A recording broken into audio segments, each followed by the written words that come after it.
Welcome to the special called April 5th, 2023 meeting of the City of Tuscaloosa Planning and Zoning Commission. This time, I'd like to introduce our staff. Ashley Kreitz, Executive Director of Urban Planning. Zach Pons, Director of Planning. Jimbo Woodson, Deputy City Attorney. There are 9 members of the Planning Commission, all of whom are appointed by the mayor for staggered terms with the exception of the City Council representative who is appointed by the City Council. I ask that the commission members introduce themselves, beginning with Ms. Howard. Councilwoman Raven Howard, District 2. Eddie Pugh, retired. Estella Hare, Finance. Tim Harrison, general contractor. A Bill Wright, business owner. There are sign-up sheets outside for public comment. If you did not sign up, you still will be given an opportunity to speak during the public comment portion of the agenda. The commission will take up the items in order of the agenda, and the commission will receive a presentation from staff regarding proposed zoning text changes for the articles identified for discussion. The commission will vote to recommend or not recommend these amendments. Note that the Planning and Zoning Commission is a recommending body to the City Council, and the City Council is the final authority. After the staff presentation, the floor will be open for public comment. Individuals wish to speak, express support or opposition will be given 3 minutes to speak. Only the Planning and Zoning Commission can grant a specified time extension to an individual.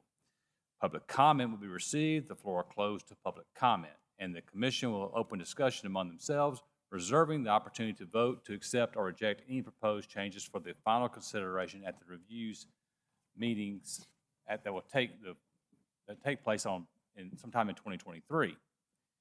These proceedings are video recorded and broadcast live. All public comments should be made at the podium and into the microphone.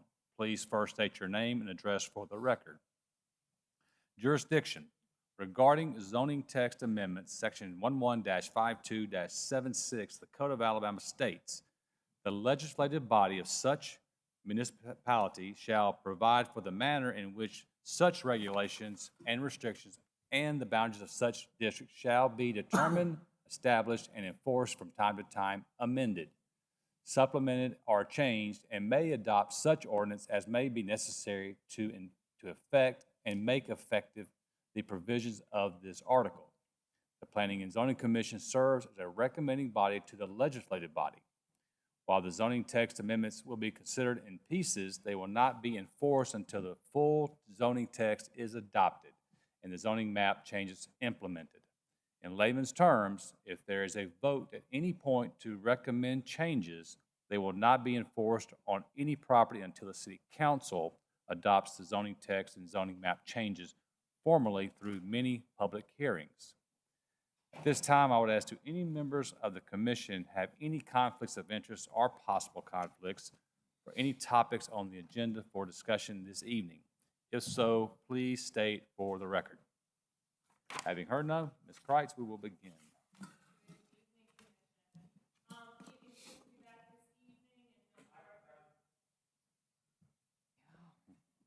Good evening, Commission. My microphone is working now.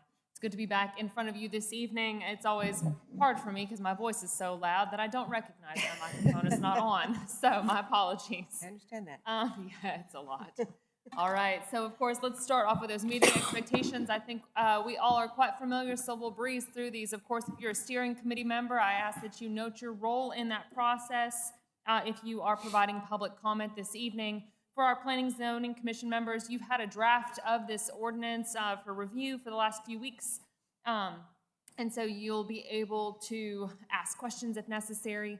Just refrain from arguing with public commenters. Listen, ask questions, and look to have an expedited meeting this evening. For everybody, of course, we're beginning at 5 p.m. and ending no later than 7 p.m. If we don't get done with the topic, we roll that into the next month. We use a 3-minute timer visible to all parties, and staff is managing that flow of the meeting for efficiency's sake.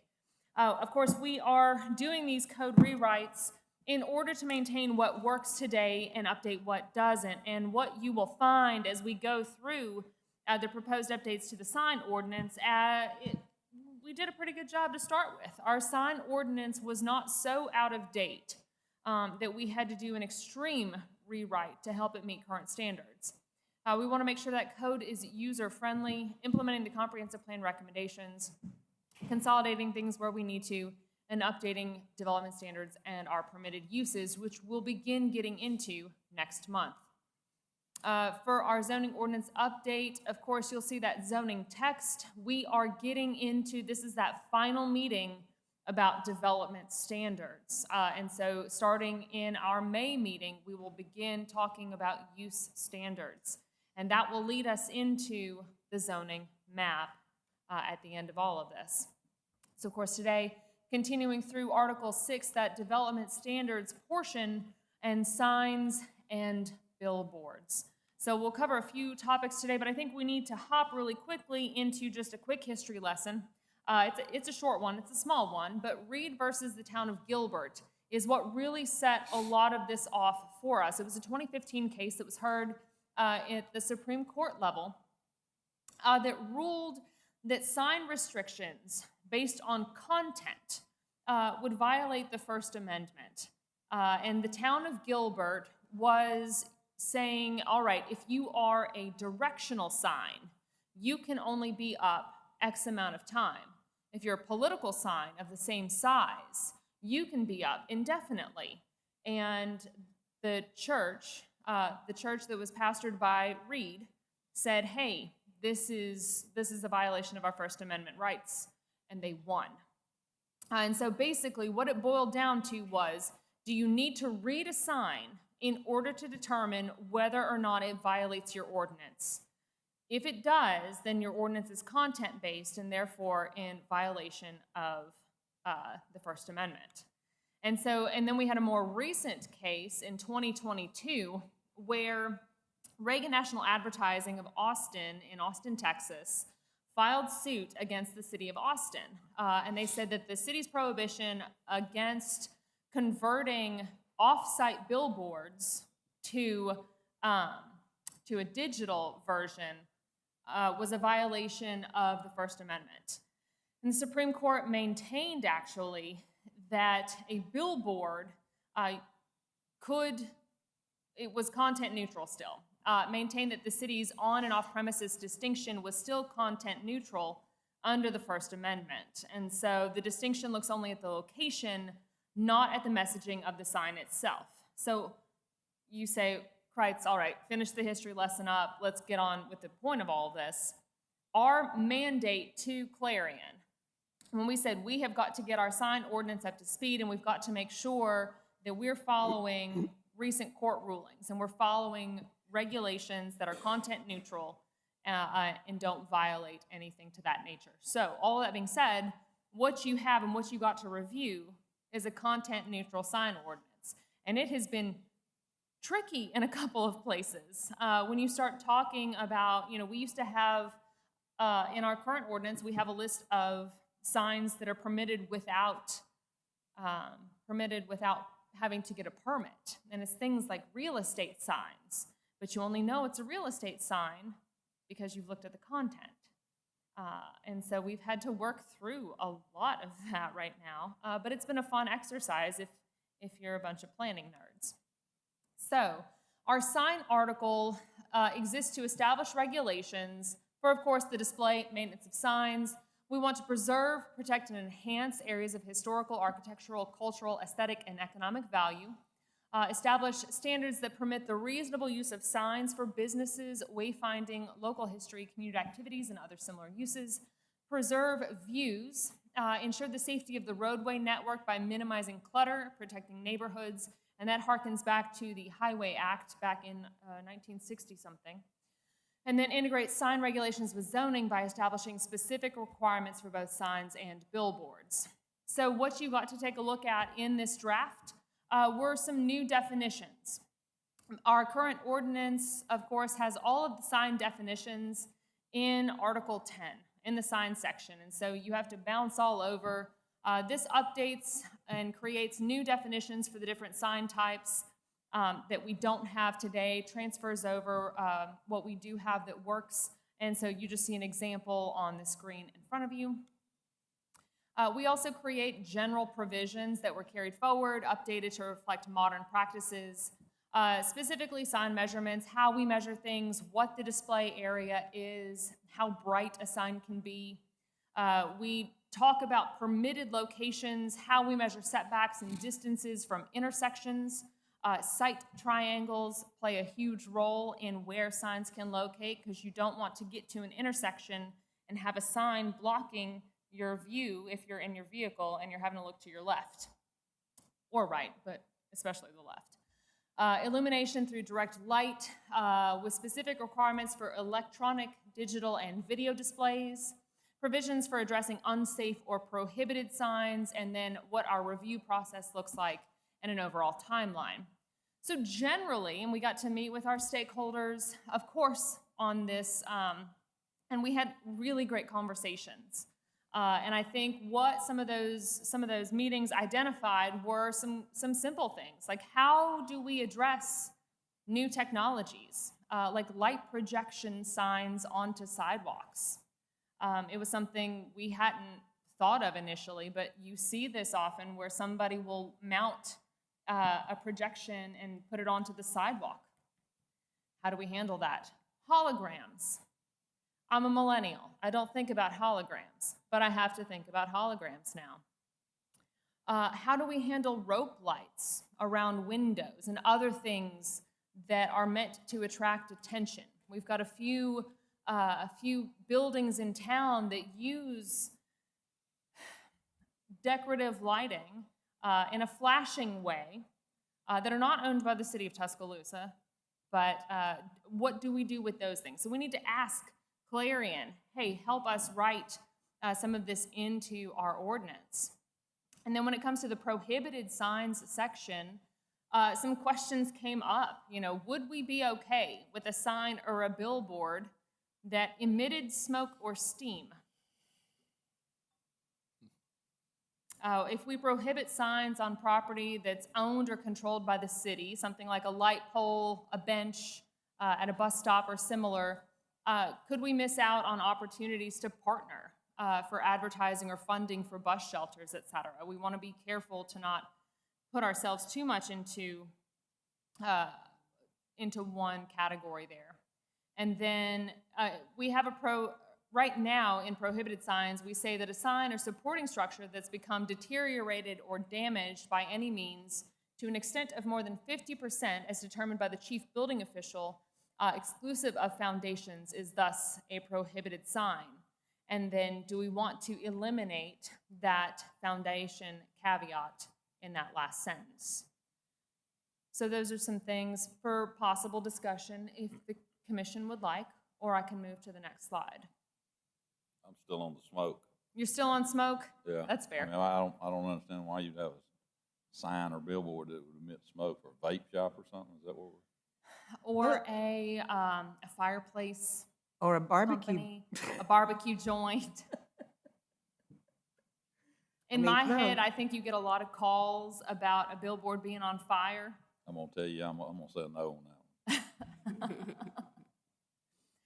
one. But I do y'all agree that we probably, in those list of things that need to be addressed, do we need to ask Clarion to just help us out with how do we address those items? Well, what would be the problem, or what do you see a problem with light projection onto sidewalks? I don't see a problem with it. I Okay. just think we need to have some regulations for it because we don't have it currently. Okay. We need to know what and how it would look and function. So, Okay. And it- sorry. I'm sorry, and it wouldn't be limited to sidewalks either, right? I mean, you could do it onto To a the side parking of a lot or the side of a building. building Yeah. or. Exactly. I mean, I know Yeah. we've seen, Yeah. we've heard of, and I've seen, projections onto a building Right.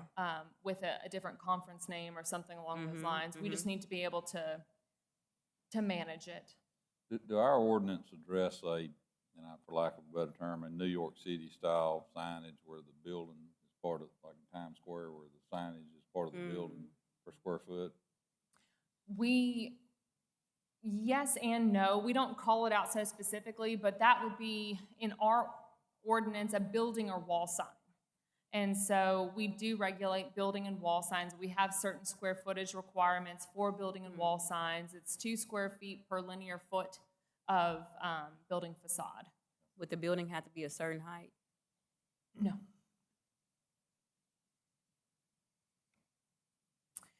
So our ordinance updates go through the different sign types, and just very quickly, we picked a few with some local examples.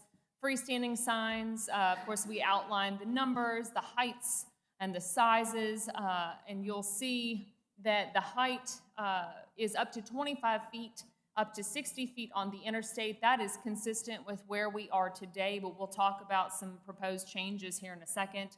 And then also the size of those freestanding signs. Today, 200 square feet to 500, depending on the business, whether it's a shopping center, et cetera. So we'll talk about some proposed updates there. Building and wall signs, you see a good example is, just this Barnes & Noble sign. Tenants are allowed those building and wall signs aligned with the roof line. And then, as I mentioned a second ago, based on the building length. So 2 square feet per lineal foot with a 300 square foot max for a tenant sign, and buildings themselves get 500 square feet total. Depending on what, like the different walls, different signs, you get 500 square feet total. So these are just some good examples of freestanding signs and building and wall signs that are around town. This is a shopping center sign, a couple of them, a little bit older. So let's talk about our stakeholder involvement, because we had some really great discussions, and I'm so very thankful to Mr. Holt, who I know is sitting behind us. We had a great conversation about signage. And freestanding signs, we agree. We need to look at the maximum height along 20 and 59. As I mentioned, 60 feet along the I-20-59 corridor is all that you're limited to. And so we need to, number one, clarify what abutting and adjacent to 2059 means in the code. Make sure it's very clear. We also recognize that there are instances where a taller sign or a bigger sign would be merited because of topography or something similar. And so we would suggest a type of administrative approval up to a certain height. Maybe that's 80 feet, maybe it's 100 feet, or up to a certain square footage as well. Maybe it's 550 feet, where the zoning officer, through very detailed proof and written out, because people who are going to be asking for this additional height are going to come to you with engineered drawings and engineered reasons why a gas station at exit 79 might need a taller sign than what is allowed by code. And instead of that sign staying in the county, we probably could have done something differently. But instead of it being a variance route, let's figure out a way to allow engineering and logic to come into the equation. I don't have any issues with that at all. I think it's actually very smart, and we're going to take that back and ask how we can work that in potentially. And that can be done administratively, correct? Is We that would want our to- hope? Yeah, we would want to do that administratively, and if there was, if someone disagreed with the zoning officer's decision, or if they were asking for more, then instead of it being a variance, then it goes to a special exception where they do still have to prove X, Y, and Z, that it won't be injurious, and a few other things we'd need to write in. We also talked about pole covers. And so today, our maximum square footage for a sign is 200 square feet. And that includes your pole, your sign pole. And so sometimes people don't cover that sign pole because it's just adding square footage to their overall sign, when they really want to just maximize what they can advertise to you.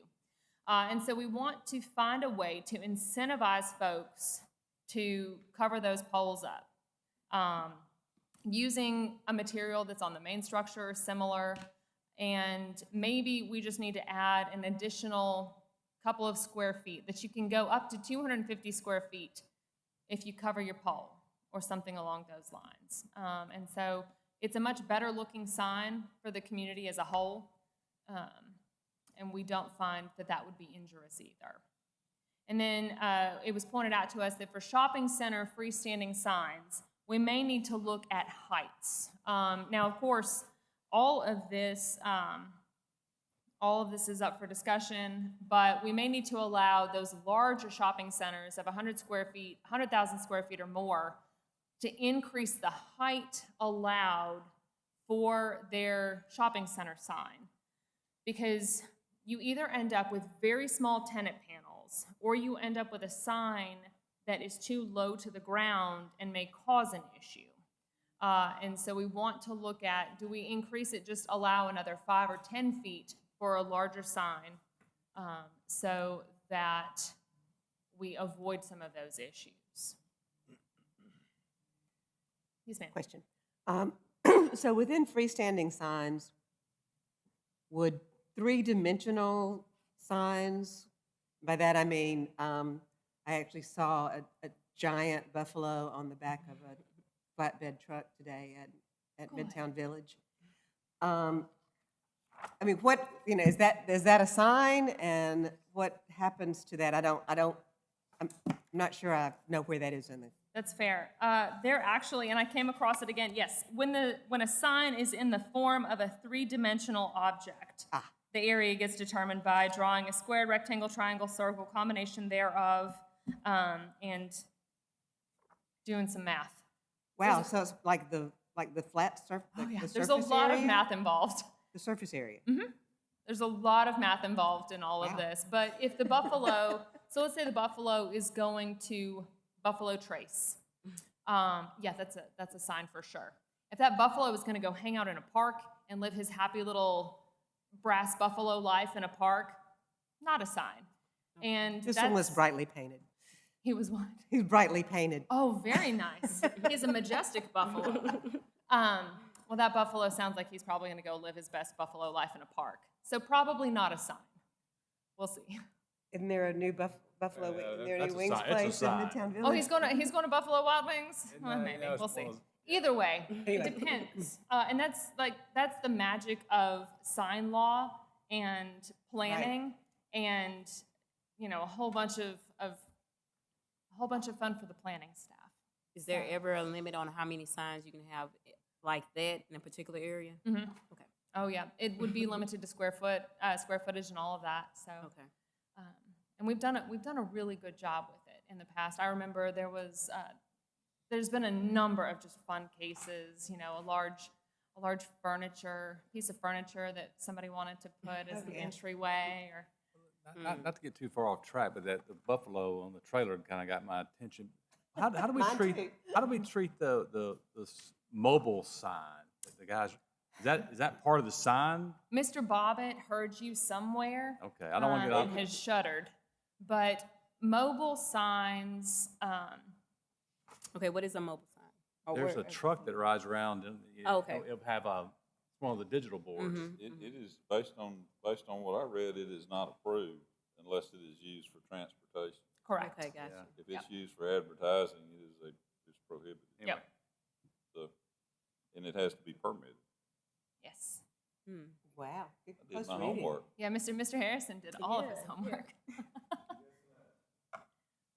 So, and then when it came to building and wall signs, neon's a completely permitted sign type, but we do know that neon, if the correct safety standards are not put in place, it can be a little bit dangerous. And so we want to make sure that if neon is used, someone wants to go to that expense, that's great. We just need to make sure it meets certain UL safety standards, and then find ways that instead of neon, allow LED to be utilized. It's just as safe, cheaper, easier for those accent points or signage that just looks cool. We talk a lot about subdivision signs, and you'll see good examples again, 1 per entrance there. 32 square feet, that's pretty consistent with today. Multifamily signs, you get 1 per entrance at 32 square feet, either a building wall or a freestanding sign. You see some good examples that we have today at entrances to either multifamily products or single family. And then we talk about window signs, shopping center signs, and then drive-through facilities. So our stakeholder involvement also, in continuing through the discussion about signs, what is very fun also is the what if games and how do we fix things that we don't love. And flags came up, and you know there are instances where flags are not always an official flag. It may just be a fun bro flag, and you can fly your fun bro flag, but not everybody loves your bro flag. And so how do you handle a flag without looking at it and judging its content and saying, no, this is an official flag, or no, this is not an official flag? So we've talked a bit about addressing flags based on also how they're secured. So we've cut it down to say you can have 2 flags per property, and looking at them being properly installed flagpoles, or maybe one is on a properly done flagpole and one is on we're going to ask Clarion about this. This came up in the last 2 hours today, but it bears discussion, and it bears us taking it to the attorneys that we've hired and saying, hey friends, help me here, because it's a good point. And we don't want to tell somebody that they can't fly an official flag. Can you clarify that a little bit? It came from the last 2 hours. Give us an example of what someone raised that got your attention on the flagpole zip tie. If you've taken a drive around downtown, or maybe taken a drive up 21st Avenue, perhaps, there's a plethora of flags. Hanging from balconies. Maybe Attached hanging to from balconies, a yeah. balcony. Okay. And they just get to live there, Yeah. because it is a Some freedom of. Some of them are very artistic in their They are message. very artistic, but they get to stay because it is a free speech situation. We can't come in and tell them they've got to take them down, which has been a bit frustrating. But didn't we, They're attached like banners mostly, right? Yes. Like they're Yeah. attached on a are balcony. you talking about like a banner. residential To the rails. flags and Right, banners? to the and rails. things of that nature? So when we approved many of these downtown multi-unit mixed use, You do often we say, always say, Yeah. wasn't there an enforcement mechanism in there then on that? not back when some of these were constructed. We've gotten very good at saying don't do it in So recent who's- years, but in older years, not so So much. do we think in this coming legislation, where do we come up with? Who's going to be the enforcement mechanism of that? Code enforcement. Okay. Yep, we've Who's- got a great who's code it gonna go enforcement to? team. Mr. Smith is in So charge of Is it going to go to the resident or to the property owner? all the above. Okay. So you'll get some help from the property owner. Yes. Okay. Yeah. Well, you need to. I mean, that's. Yes, and that's the thing. The property owner in these situations has been great in working on future fixes. It's just current fixes are not available based on current leases. Okay. So, and we also want to talk about handling signs on residential buildings. I know you see a lot of smaller buildings that may say, hey, owned by Zach Pons, and here's the business address. Sorry to pick on you, Mr. Pons. You were just in my eyesight. We see a lot of that today. We may want to limit the size of those on properties. I know there is some appeal to those signs because it would help Mr. Smith in knowing, as they drive by, oh, this is Mr. Pond's property, or this is Mr. Woodson's property. I'm going to call them instead of having to bounce into things and try to figure it out. So how do we limit size? How do we handle those things? And then we have a major typo in the banner section. It says that banners are limited to 232 square feet. That would be a wild banner size. We wanted to increase from 24 square feet, which is what we have today, to 32, because today we differentiate between an event banner and a commercial banner. And since we can't do that anymore, we said, all right, listen, all banners, 32 square feet total, call it good. And those banner time limitations are still in place. So, let's talk about billboards. Our regulations got carried forward and updated to reflect our modern best practices, but more specifically, some detailed requirements for locations, height, size, and distance between other billboards. If any of you have taken a look at our current billboard ordinance, the graphics are a challenge. At best, these that you see on the right-hand side of your screen are so much easier to understand. Even I can do it. The illustrations, of course, depict specific requirements like spacing, residential setbacks, and then we talk about the design and configuration of billboards, like displays, lighting, sign faces, et cetera. When we got a good chance also to talk to Mr. Young with Lamar, and that it was great. We really appreciate our partners and our stakeholders in this process.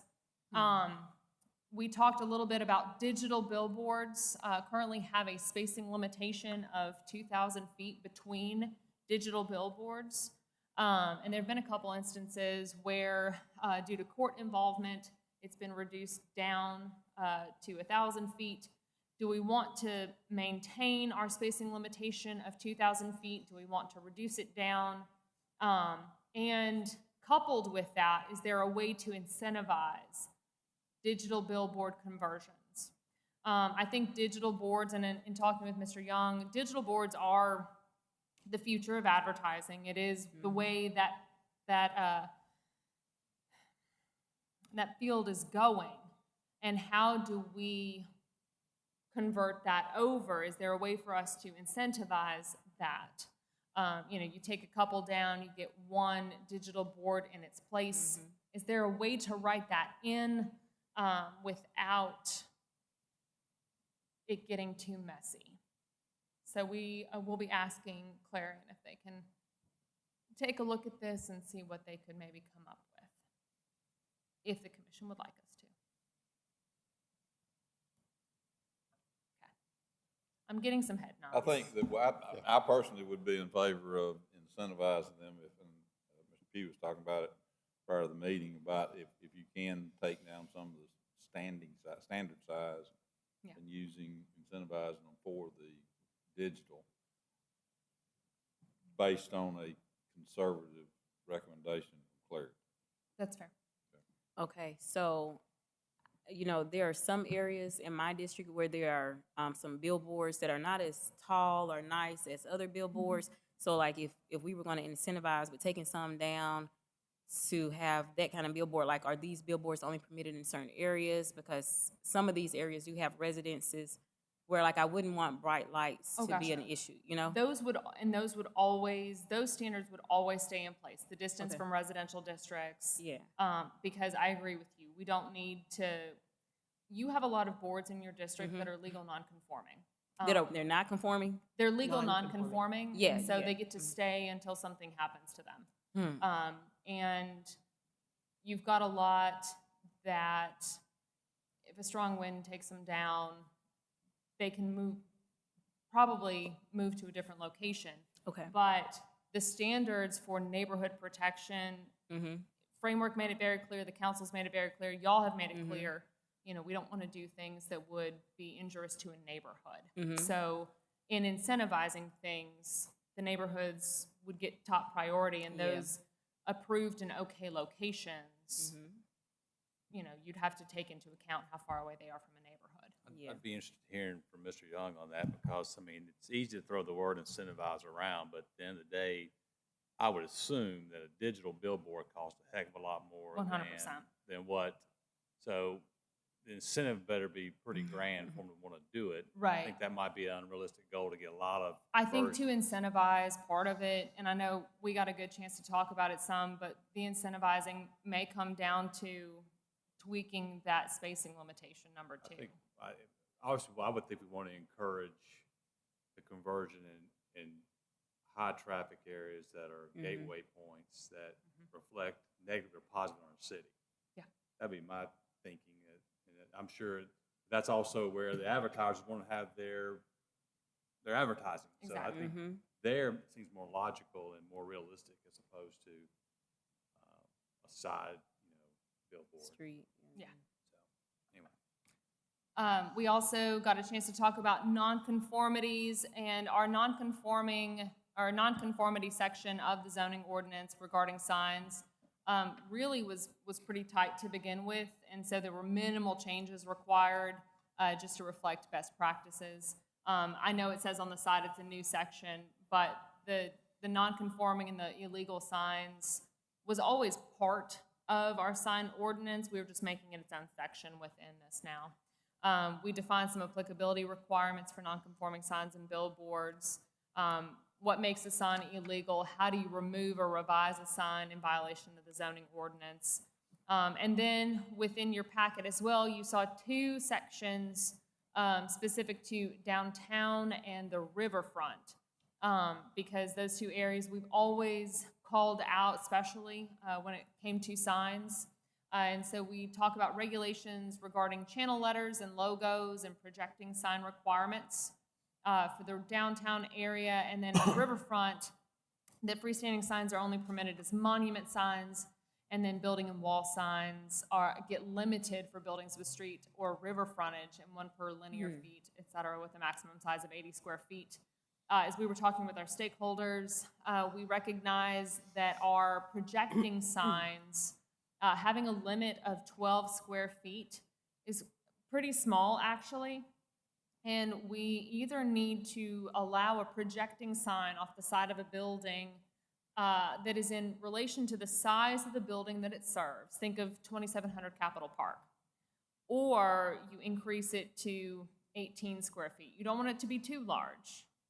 But we're going to ask Clarion to kind of help us tweak that around a little bit and see what's going to work best. And a similar thing for the riverfront area, making sure that signage can address the riverfront, and then doing the monument signage, of course. So that's what I have for y'all this evening. Any questions for me before public comment?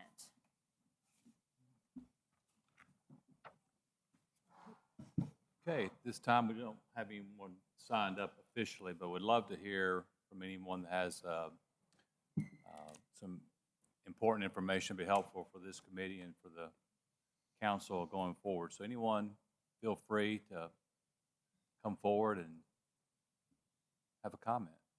I'm looking at Mr. Holt and Mr. Young, 'cause I see they're the two sign professionals in the building. You represent a lot of people, Mr. Holt. This is an opportunity to.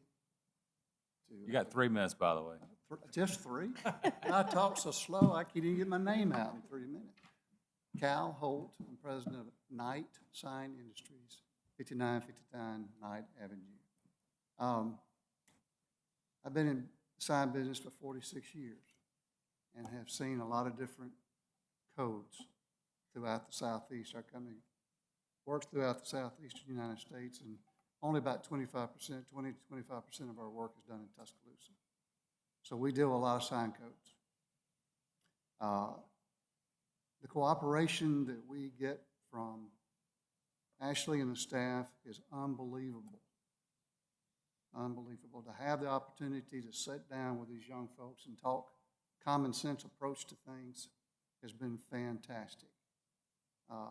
You know, you would think the person in the sign business wants the biggest and the tallest and the greatest signs. That's not what signs are all about. We're projecting an image for retail companies, retail businesses, or institutions, hospitals, you name it. It doesn't necessarily have to be the biggest and the brightest and rotating and flashing and all those things. It represents what that business is about. If I may, though, take Bill's new business he has. He's got a projecting sign that's 12 square feet. He's at the end of a road from University Boulevard. You cannot read his sign. It's too small for that distance. So you got to take that common sense approach to the size of signs, okay, if that makes sense to you. Also, is on the freestanding signs that we mentioned, if you limit everything to 25 square feet, then the more square feet you get, it does this. And all of a sudden, you've got an obstruction. And then the copy on the tenant panels is so small, you can't read it, particularly if you're going down McFarland Boulevard at speed limit, which no one does. So you imagine how hard it is to read when you're going down there 60 miles an hour. It becomes a hazard because people are trying to read it and they can't. Okay. Anyway, first I just wanted to thank Ashley and Zach. We had a great meeting, I thought, with the opportunity to really discuss things. We've got a decent ordinance. There's some things there that could be better to help businesses overall without destroying the beauty we're all looking for in our city. So just want to say those things. Thank you for the opportunity. Thanks, Cal. Appreciate it. Anyone else? Mr. Young? I'm Darrell Young with Lamar Advertising, 3850 Greensboro Avenue. I agree with everything that Cal just said about Ashley and the staff. They are phenomenal to work with. They do a great job of not only working with the stakeholders, but also protecting the city. You know, as far as digital conversions, that's something that we are interested in. We are here. We're not going to put a digital sign in a neighborhood. I wouldn't want one in my neighborhood. We're not going to do that to anybody else. But we do, like you said, you know, in areas where traffic is coming into town and it's a commercial thoroughway, being able to have more than one every 2,000 feet, we might be able to work to eliminate some of the other clutter that is in areas. So that's something that we would like to look at. What about the incentive when did that get your attention at all? And if so, what would be an incentive? Because aren't you lease the land from the property owner, right? Is that how it works? We either lease it or buy it. Okay, so what would be an incentive for someone to convert? Being Or for able you to to, convert. I mean, right now it's 2,000 square feet. The distance that you have to have between one digital billboard to the next. Whereas if it was 1,000 square feet, you know, right now the sign ordinance allows for 1,000 square feet on the same side of the road. If you go up and down McFarland Boulevard, that's not the case. There's signs that are much closer than 1,000 square feet, so that makes them legal, non-conforming signs because they don't conform to that spacing regulation. But if we're able to look at the possibility of having digital 1,000 square feet apart from another digital sign, well, let's look at what's in between there and remove that out of the equation. So a billboard comes down and yet another digital billboard is able to be within that 1,000 So square not necessarily a monetary incentive, just a procedure and policy Right. incentive. Okay. And I'm assuming, and I don't know how your business, the financial end of your business works, but I'm assuming that a digital sign has more than one, what they used to call tenants, It right? has more than one. And so you can, there's an incentive there Right, by its nature to, yeah. correct. And temporary things for an event or a festival or something like that. Right. That can be changed so readily that you can maximize the use of it in a different way. Is that That's correct. correct? Yes. Got to be a lot easier to change out too. Oh, yeah. But I think, I know, but I love that old fashioned.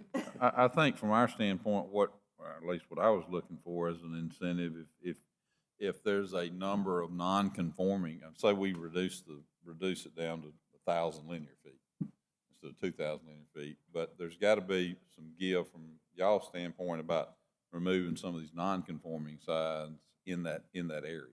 Correct. So if you have 3 non-conforming signs in that 2,000 linear feet, maybe you'd sacrifice putting up one, and I don't know what the number is, but I think that's something that we can get some guidance, some clarity on. So, Right. yeah. So that would reduce the non-conforming. Right.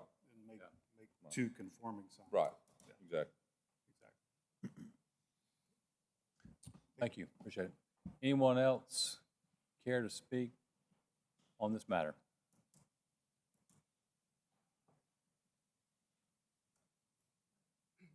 Joan Barth, 5541 Woodbury Lane. I don't really have a comment about the signs per se, but one of the things that is difficult when you're sitting here, you say 1,000 feet, 2,000 feet. What's that distance really? So I imagine a football field, right? So a football field is 100 yards, 3,000 feet. So on a football field, right, you could have 3 signs. No, football field's 300 feet, 300. 300 feet, so it'd be 3 football fields between Okay. 3 plus. Well, but you see my problem. I can't visualize it. I don't know what the I'm actually good at math, but the what are those distances? And so it'll be really helpful when we have these discussions is to use either real examples, it's here and here, right? What is that distance? Because you're nodding your heads, and I'm like, well, how close is that? So I just think that that's going to be important, and in a neighborhood or a district that has a lot, you know, to actually walk that off and figure it out. So I'm just asking for help as we go through these and move forward to have real examples. I wanted to put a measuring tape in the room so I would know where 100 feet was, you know? So in any case, thank you, that's all. Thank you. Anyone else care to make a comment? Okay. Having heard none, I think we've obviously got a little more work to do on this section. And by the way, it's 3 fields plus about 30 yards, maybe. To get to 1,000. So anyway, we got a little bit more to go on this, and historically on these matters, we've kind of thrown it back to staff before we approve or disapprove any section of this whole framework process. So unless there's anything else from staff or the commission members, we'll close discussion on this matter. And it looks like our special call meeting schedule is on the board. If I'm reading this correctly, we're looking at 3 more meetings? 3 more Oh, meetings. my gosh. And then we start to wrap it up. Hallelujah. Everyone, I can see the excitement in your face, and it's contagious. What July does the start, 10th is going to be fun. what does start to wrap it up mean? Yeah. Explain that. As Mr. Wright just alluded to, you know, we've been going back to Clarion with, hey, we need to make these tweaks. And so we've got to bring you, as we did with the comprehensive plan process, hey, we heard you in these meetings. Here's the tweaks that happened as a result of these conversations. And so there'll be much bigger meetings, but we may need to saddle up and be ready to maybe go all the way to 7 o'clock a couple times. So this is a gift that keeps on giving, right? I truly am. I'm your favorite person. You know this. But we know we'll never make everybody happy in this process. No, and I think, like, So- being realistic in this process, no one is going to walk away 100% happy. But Nobody's happy and everybody's happy. But if we get to a place where we have, through logic and common sense and best practice, hit a place where we are doing what is best for the community, that's where I want us to land. Well, and I think the gentleman who spoke tonight spoke eloquently about, I mean, a lot of it's just about having your concerns addressed and Yeah. taken into consideration Yep. seriously, and you guys have been great about doing that. Well, we enjoy it and we appreciate it. So, as always, we have 3 more meetings. The next 3 are going to be, they've got some potential for fun because we're talking about what land uses can now go in all of the zones we've talked about. So we're going to spend May and June discussing that. We will wrap up our subdivision regulations in July and then go from there. As always, you can go to framework.tuscaloosa.com. You can check out, review the draft articles, submit some comments, view the meeting schedule. And with that, Mr. Wright, you have anything else? Nothing else? We are adjourned. Thank you.